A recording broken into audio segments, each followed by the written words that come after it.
Trump began his 2024 campaign by glorifying the failed violent insurrection on our Capitol. The guy who claims law and order sows lawlessness and disorder. Trump's not concerned about your future, I promise you. Trump is now promising a full-scale campaign of revenge and retribution, his words. All right, let's speak now to John Hendren, who's in Bluebell, Pennsylvania.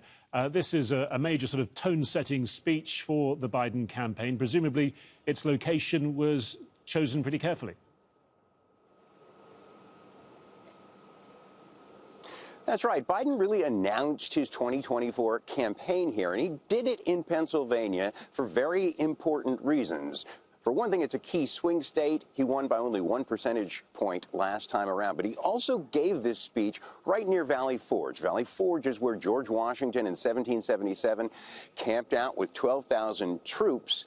And that became really the cradle of American democracy, because the U.S. had declared its independence from England a year earlier, but it still had to fight to actually gain this fledgling democracy it was trying to create. And Biden is saying that's what needs to happen now, that the U.S. needs to fight for democracy. He will preserve it.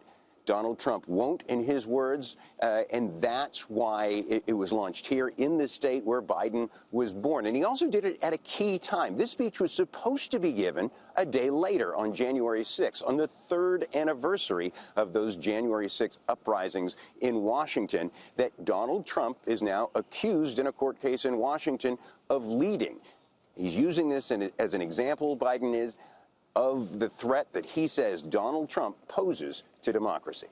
And so if his case is going to be about Biden as a defender of democracy and really setting himself against this major threat he describes in Trump, how convincing a campaign case do you think that will be for the American voters? Well, he started out strong today.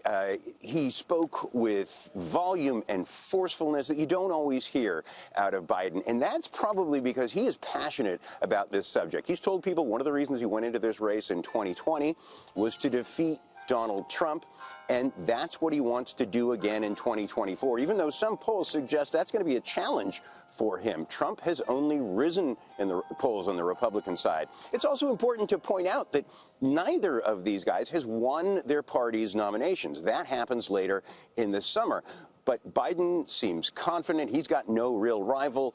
Donald Trump is 50 percentage points ahead of his nearest rival in polls. So Biden just jumped ahead to the end, to the general election, and made this all about Donald Trump, who he mentioned more than 30 times in his speech. All right, John Hendren there in Pennsylvania. Thank you very much for that.